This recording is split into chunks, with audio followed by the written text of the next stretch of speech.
My name is Thessaly. I'm 28 years old. And I need you to understand something. Before I tell you this story, there are people in this world who will smile at you, share your blood, grow up in the same house as you, and still destroy you without hesitation if it serves them. My brother faked emails to make our parents think I sold family secrets for money. They threw me out. Didn't ask questions, didn't let me defend myself. Just threw me out like I was nothing. And for years, I lived with that pain, that confusion, that betrayal burning in my chest like a fire I couldn't put out. But the truth, it turns out, has its own timeline. And when it finally surfaced, when everything he'd built came crashing down and they all came crawling back, I had already become someone they could no longer touch. If you want to know how I survived it, how I rebuilt myself from nothing, and what I said when he showed up at my door begging for forgiveness, stay with me. And please, like this video, subscribe, and tell me in the comments where you're watching from. I need to know I'm not alone in this. I grew up in one of those small suburban neighborhoods where everyone knew everyone, where the houses all looked the same and people waved at each other from their driveways on Saturday mornings. Our home was a pale blue two-story with white shutters and a maple tree in the front yard that turned brilliant red every October. From the outside, we probably looked normal, happy even. My father worked in insurance. My mother taught elementary school. My brother, Grayson, was 4 years older than me, and from the moment I can remember, he was the sun around which our entire family orbited. He was charismatic, confident, the kind of kid who excelled at everything without seeming to try. Sports, grades, friends, he had it all. And me? I was the quiet one. The one who did her homework at the kitchen table without being asked, who helped mom with the dishes, who never caused problems or demanded attention. I thought that was enough. I thought being good, being helpful, being dependable mattered, but in my family, I was invisible. Not in a dramatic way, not in a way that would make strangers gasp if I told them. Just in the small, constant ways that carve out your insides over years. At dinner, Dad would ask Grayson about his day, about his plans, about his opinions. Mom would beam at him, refill his plate before he even asked. And I would sit there, chewing quietly, waiting for someone to notice I existed. Sometimes they did. Sometimes Mom would glance at me and ask if I'd finished my homework, or Dad would tell me to clear the table. That was my role. The helper. The background character in Grayson's story. I noticed the tension early, even if I didn't understand it then. There were moments at the dinner table when Grayson would talk about some achievement, some award, some opportunity, and I'd see my mother's eyes shine with pride so bright it hurt to look at. And then I'd mention something, anything, a good grade, or a project I was proud of. And the response would be a distracted nod.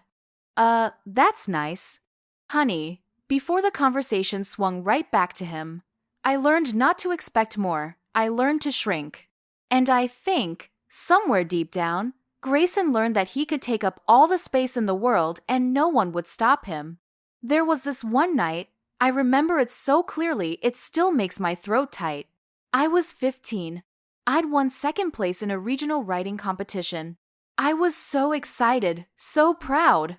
I came home with the certificate in my hand, and I interrupted dinner to show them. Mom glanced at it, said, "Wonderful," and then immediately turned to Grayson to ask if he'd heard back about the varsity team.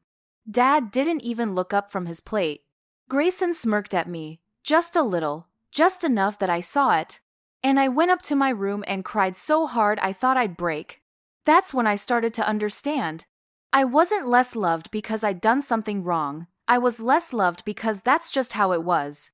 When I was finishing high school, everything started to feel more urgent.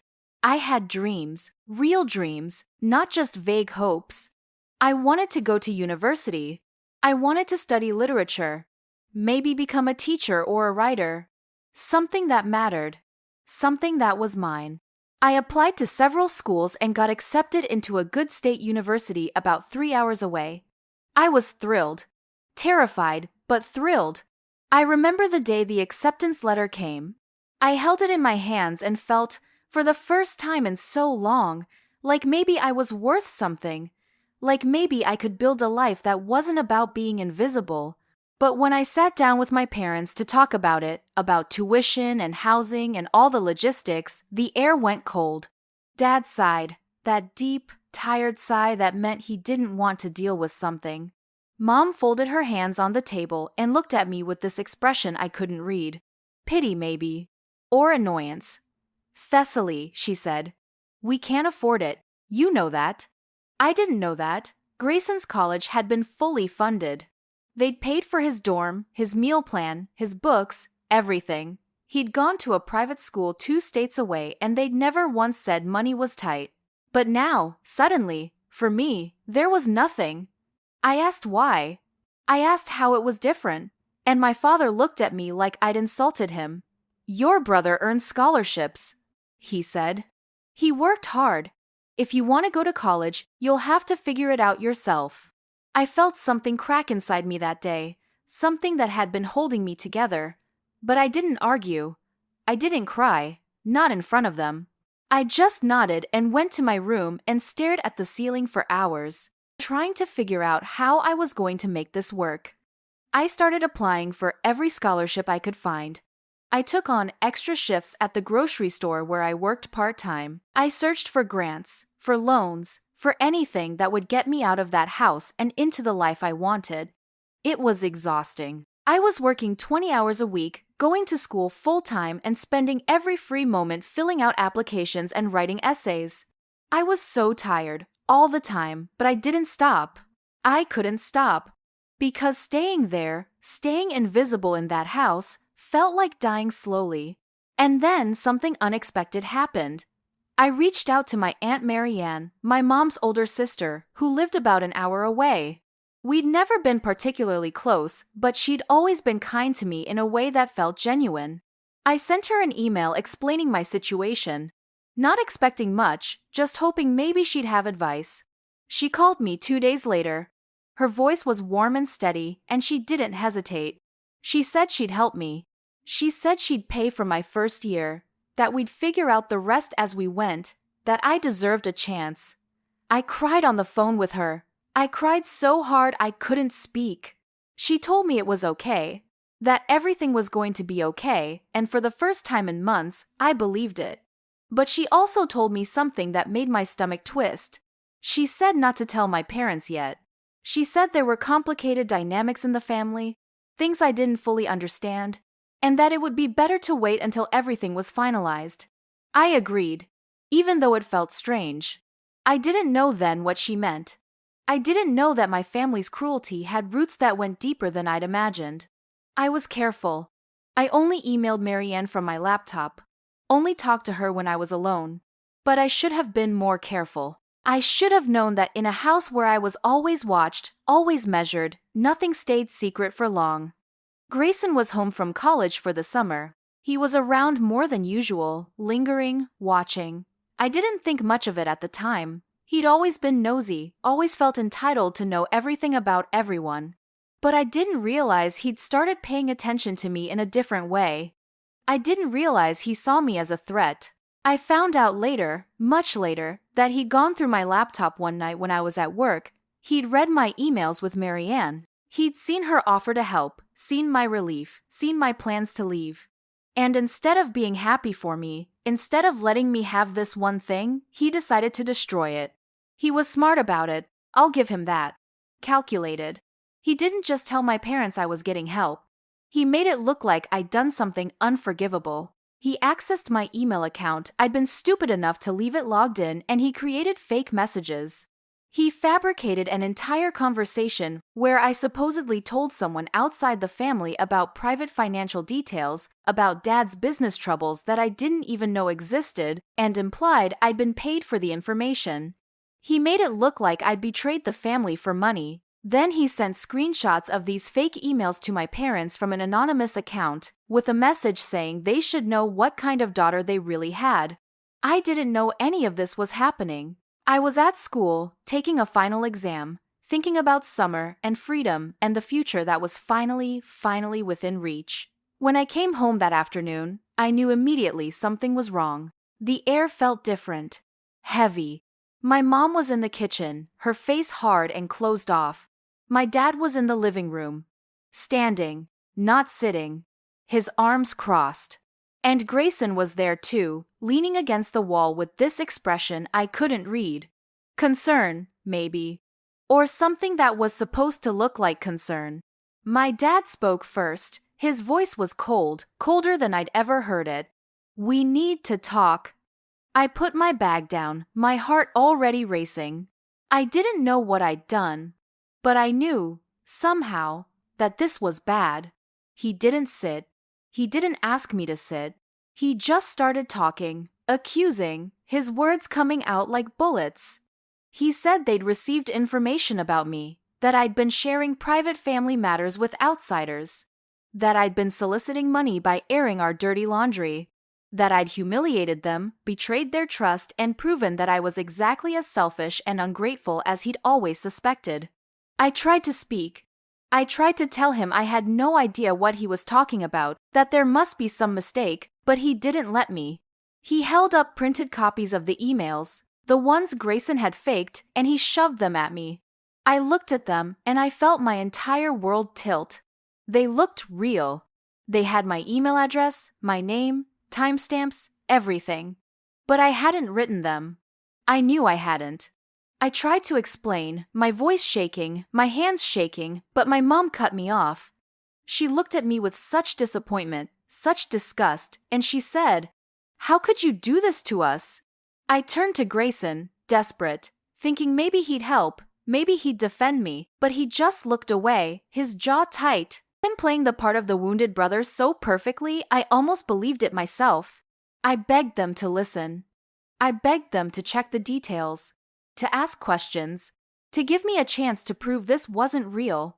But they didn't want to hear it. They'd already decided. I was guilty. And the punishment had already been chosen. My dad told me to pack my things. He said I had 2 hours, that they wouldn't have someone like me under their roof. My mom didn't say anything. She just stood there, her arms wrapped around herself, looking at me like I was a stranger. I couldn't breathe. I felt like the room was spinning, like I was going to pass out. I looked at Grayson one more time and I saw it. Just for a second, the smallest flicker of satisfaction in his eyes. And that's when I knew. I don't know how I knew, but I did. He'd done this. Somehow, he'd done this. I went upstairs and I packed. I moved like a robot, numb and disconnected. I threw clothes into a suitcase, grabbed my laptop, my books, a few pictures. My hands were shaking so badly I could barely zip the bag. I kept thinking they'd change their minds, that they'd come upstairs and tell me it was all a misunderstanding, that, of course, they believed me. But no one came. When I walked back downstairs with my suitcase, my dad was holding the front door open. It was raining outside, a steady, cold rain that blurred everything. I stopped in the doorway and I turned to my mom one last time. I said, "Please, please, just listen to me."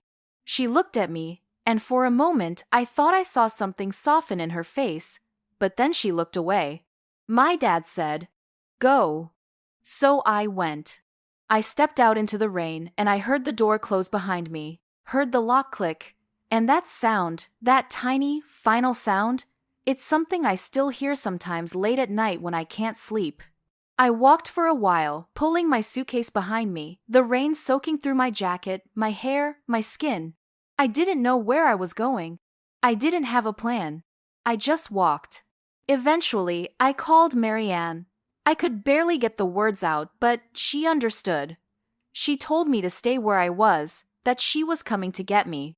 She found me sitting on a bench at a bus stop, shivering and crying and completely broken. She didn't ask questions, not then. She just wrapped a blanket around me, put my suitcase in her car, and took me home. Her home. The first real home I'd ever known. Marianne's house was small and warm and filled with books. She made me tea, gave me clean clothes, and set me up in her guest room. That first night, I couldn't stop shaking. I lay in bed, staring at the ceiling, replaying everything over and over, trying to make sense of it. She knocked softly and came in, sat on the edge of the bed, and just held my hand. She didn't tell me it would be okay. She didn't offer empty comfort. She just stayed with me. And that meant more than I can explain. The next morning, she made breakfast. I couldn't eat much, but I sat at the table and watched her move around the kitchen, humming softly, and I felt something I'd never felt in my parents' house: safety. She asked me to tell her everything, so I did. I told her about the emails, the accusations, the way they wouldn't listen. And when I was done, she sat back and sighed, this deep, sad sigh, and she said, "I was afraid of this." She explained things to me then, things I'd never known. She told me that my parents had always played favorites, that even when my mom was young, their own parents had pitted the siblings against each other. She said my mom had learned to survive by being the golden child, and she'd carried that pattern into her own family. She told me that Grayson had been raised to believe he was special, that he deserved more, and that anything that threatened that narrative was a danger. She said my parents couldn't afford to help me not because they didn't have the money, but because they'd never planned to. I was never supposed to succeed. I was supposed to stay small, stay grateful, stay in the background. And when I tried to break out, when I tried to build something for myself, Grayson saw it as a threat. So, he eliminated it. Marianne looked at me with so much sadness and said, "This was never about what you did or didn't do. This is about control. And you were never going to win that game." Hearing it, understanding it, didn't make the pain less. If anything, it made it worse. Because it meant that all those years, all that trying, all that hoping I'd be enough, it was pointless. I was never going to be enough for them. Not because of who I was, but because of who they needed me to be.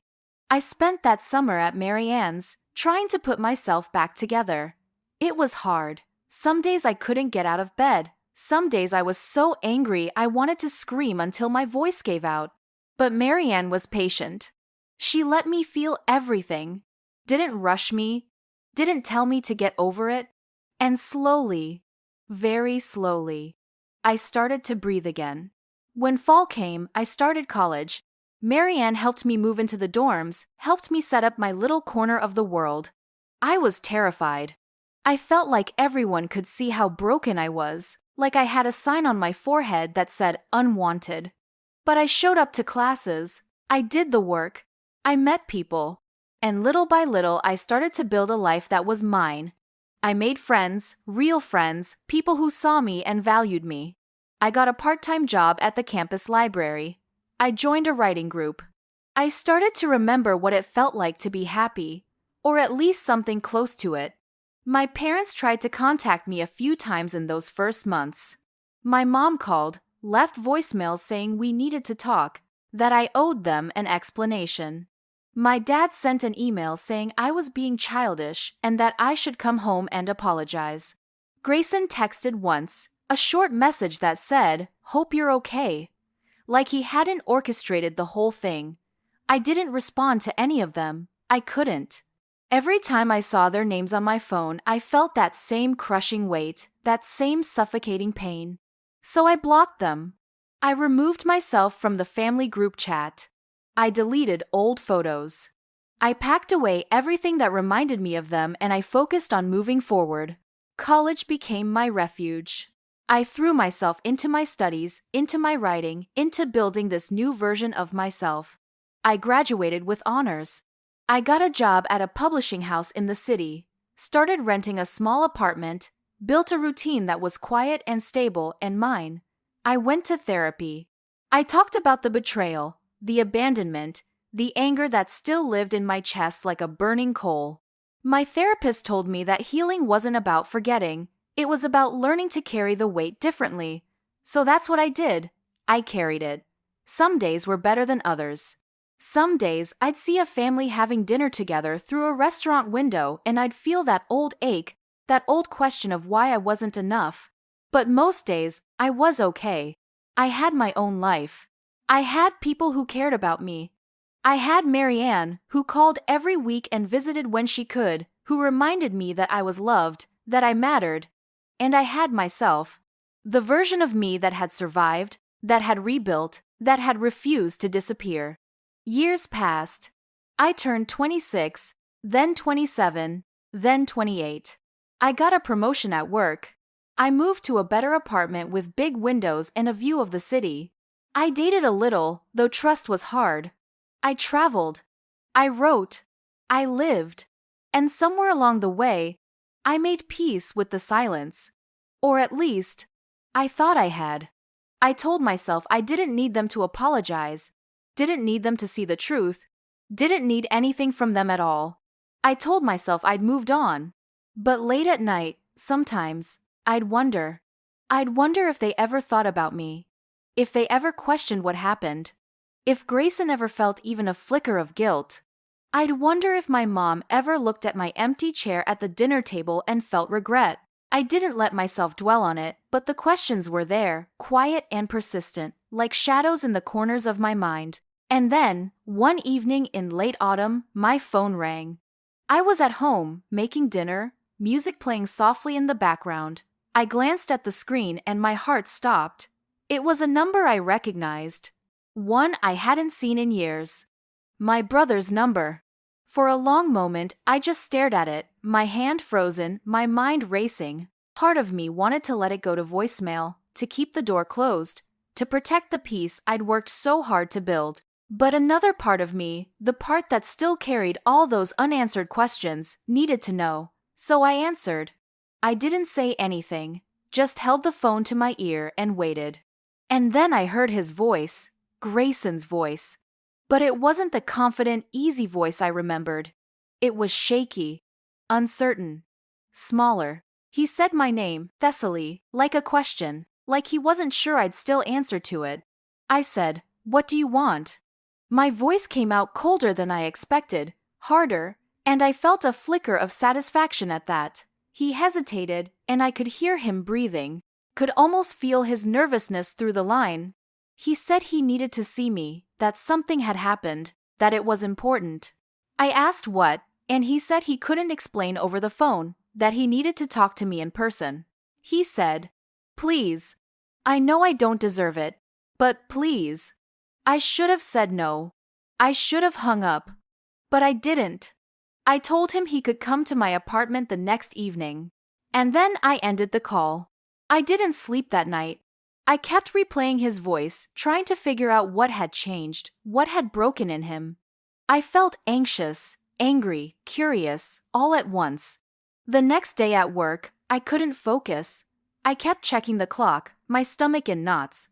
When I got home, I cleaned my apartment, which was ridiculous because I didn't owe him anything, least of all a clean space, but I needed something to do with my hands. At 7 o'clock, there was a knock at my door. I opened it, and there he was. Grayson. But he looked different. Older, obviously, but more than that, he looked tired. Worn down. His clothes were neat, but his eyes were shadowed, his shoulders slumped. He looked at me, and I saw something I'd never seen before in him: shame. I let him in. I didn't offer him a seat, didn't offer him anything. I just stood there, arms crossed, waiting. He stood in my living room, looking around like he was trying to memorize it, and then he started talking. He told me that everything had fallen apart. That a few months ago, someone he'd wronged in a business deal had dug into his past, hired someone to go through his old emails and files looking for dirt.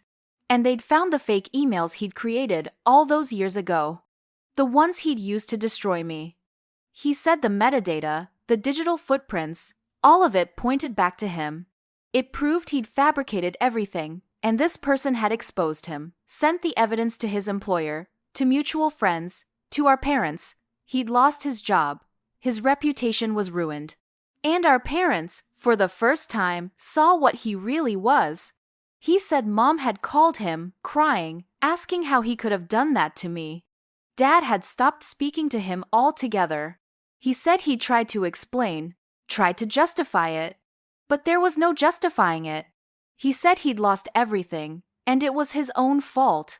And then he looked at me, really looked at me, and he said, "I'm sorry. I know it doesn't mean anything now, but I'm sorry." I stood there, listening, and I felt nothing.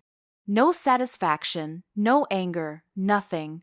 Just this cold, empty clarity. I asked him why why he'd done it. And he broke down. He actually started crying, which I'd never seen him do. He said he'd been jealous. That he'd always been the special one, the one everyone believed in. And when he saw me trying to build something for myself, when he saw Marianne helping me, he panicked.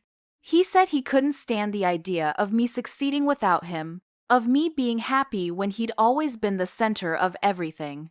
He said he was selfish and cruel and he'd ruin my life because he couldn't handle his own insecurity. He said he'd thought about it every day since, that the guilt had eaten him alive, but he'd been too cowardly to come forward. And now that the truth was out, now that everyone knew, he didn't know what to do. He said he didn't expect me to forgive him, but he needed me to know that he was sorry, that he'd destroyed himself and he deserved it. I listened to all of it.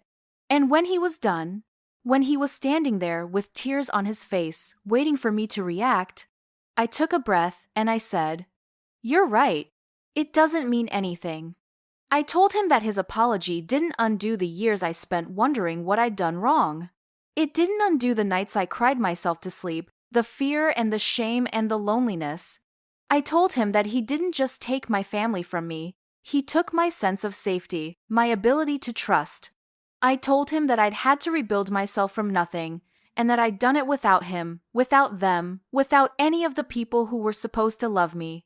And now that he was facing consequences, now that his perfect life had crumbled, he wanted absolution. He wanted me to make him feel better. And I wasn't going to do that. I said, "I forgave you a long time ago, not because you deserved it, but because I needed to let go of the anger to survive. I forgave you the day I stopped needing you, stopped needing any of them. But forgiveness doesn't mean I owe you comfort. It doesn't mean I have to welcome you back.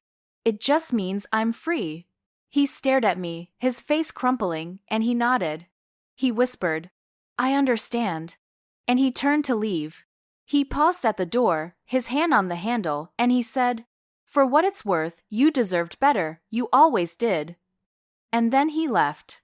I closed the door behind him and I stood there in the silence of my apartment, and I felt the strangest thing, relief. Not because he'd apologized, but because I'd said what I needed to say. Because I'd stood there, whole and strong, and I hadn't crumbled. I'd faced the person who'd hurt me most, and I'd held my ground. A few days later, my mom called. I almost didn't answer, but something made me pick up. She was crying. She said she was sorry, that she didn't know, that if she'd known the truth, she never would have. I stopped her. I told her that she chose not to know. That she'd taken Grayson's word, taken the word of a fake email, over me, her own daughter. That she'd thrown me out without a question, without a moment of doubt. I said, "You believed him because it was easier than believing in me. And I've had to live with that."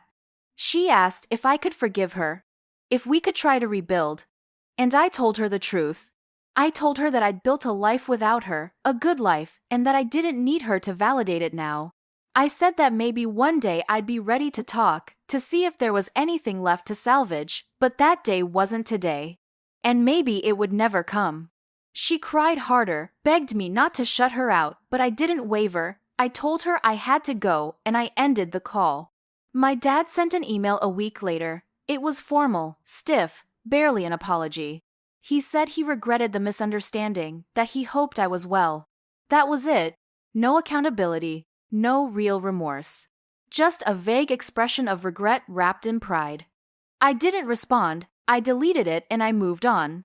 I visited Marianne that weekend. I told her everything that had happened. She listened, her eyes soft and understanding, and when I was done, she hugged me. She said, "I'm proud of you.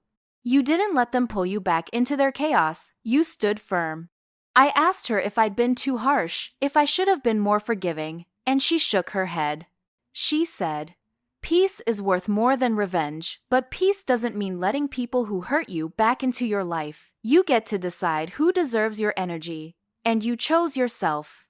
That's not harsh, that's survival." We sat together in her kitchen drinking tea, and I felt lighter than I had in years. The truth had come out. Justice had found its way to my door without me chasing it, and I'd faced it all without losing myself.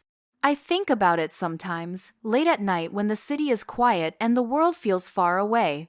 I think about the girl I was, the one who packed her suitcase in the rain and walked away from the only home she'd known. I think about how scared she was, how broken. And I think about the woman I am now, standing in an apartment I pay for, surrounded by a life I built with my own hands. The truth came out when I no longer needed it to. Maybe that's the real justice. Not the dramatic confrontation, not the revenge fantasy, but the quiet, steady act of surviving, of building something beautiful out of the ruins they left behind. My brother faked emails and destroyed my life, but in doing so, he set me free, free from a family that never valued me, free from the need to prove myself to people who would never see me, free to become who I was always meant to be. So if you're listening to this, if you've ever been betrayed by the people who were supposed to protect you, I want you to know something. You will survive this. It won't be easy, and it won't be quick, but you will come out the other side, and when you do, when you're standing in your own life, whole and strong, the truth will find its way to you. You don't have to chase it. You don't have to burn yourself out seeking revenge. You just have to keep going, keep building, keep choosing yourself. Because that, more than anything, is how you win. If this story reached you, if it resonated with something in your own life, please like this video and subscribe. Tell me in the comments where you're watching from. Tell me your story if you feel ready. We're all carrying something, and sometimes just knowing we're not alone makes the weight a little lighter. Thank you for listening. Thank you for being here. And remember, the people who couldn't see your worth don't get to define it, you do.